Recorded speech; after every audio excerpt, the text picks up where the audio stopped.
नमस्कार दोस्तों, सबसे पहले तो आप सभी का हमारे चैनल पर सादर अभिनंदन। दोस्तों, हर साल पितृपक्ष समाप्त होते ही उसके अगले दिन से नवरात्र की शुरुआत हो जाती है। इसके बाद 9 दिनों तक माँ दुर्गा के 9 स्वरूपों की पूजा होती है, लेकिन इस साल ऐसा नहीं होने जा रहा है। इस बार पितृपक्ष और शारदीय नवरात्र के बीच 1 महीने का अंतर आ गया है। इस साल पितृपक्ष के अगले ही दिन से नवरात्र शुरू होने के बजाय 1 महीने की देरी से शुरू होगा। पितृपक्ष के शुरू होने का समय 1 सितंबर से 17 सितंबर तक रहेगा। इसमें सभी लोग अपने अपने पितरों के लिए पिंडदान, तर्पण, हवन और अन्नदान करते हैं।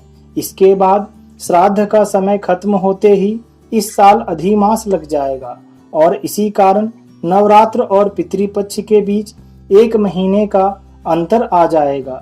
अधिमास का समय 17 सितंबर से 16 अक्टूबर तक रहेगा। जब अधिमास का समय समाप्त हो जाएगा, उसके बाद 17 अक्टूबर से शारदीय नवरात्र की शुरुआत हो जाएगी। इस तरह का संयोग 165 साल बाद बनने जा रहा है।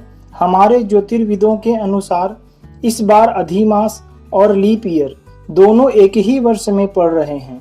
इस कारण चातुर्मास, जो हर साल 4 महीने का रहता है, वो इस बार 5 महीने का होगा।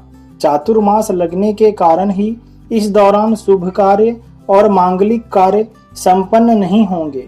यह समय समाप्त होने के बाद ही विवाह, मुंडन आदि मंगल कार्य शुरू होंगे।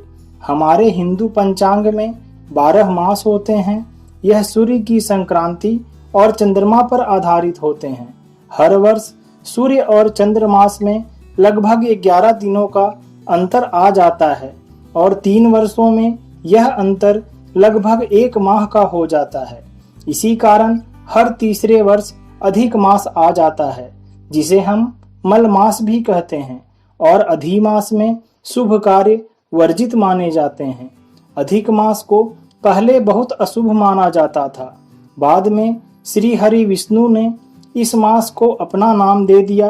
तभी से अधिक मास का नाम पुरुषोत्तम मास हो गया, जिसके कारण इस मास में भगवान विष्णु के सारे गुण पाए जाते हैं और इस समय अंतराल में किए गए धार्मिक कार्यों के बहुत ही उत्तम परिणाम मिलते हैं। लेकिन एक बात का ध्यान रखें कि इस महीने में भौतिक जीवन से संबंधित किसी भी कार्य को करने की पूर्ण मनाही रहती है। विवाह, कर्णवेध, चूड़ाकरण आदि मांगलिक कार्य तो वर्जित रहते ही हैं। गृह निर्माण और गृह प्रवेश भी वर्जित होते हैं, परंतु जो कार्य पूर्व से ही निश्चित हैं, वे कार्य किए जा सकते हैं।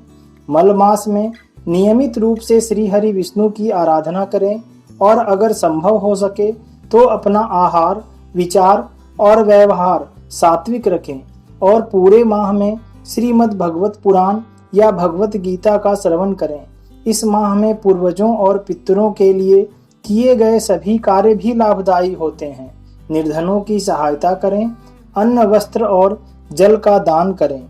दोस्तों, अगर हमारे द्वारा दी गई जानकारी आपको अच्छी लगी हो तो हमें कमेंट करके जरूर बताएं और आगे भी ऐसी ही जानकारियां प्राप्त करने के लिए हमारे चैनल को सब्सक्राइब करें।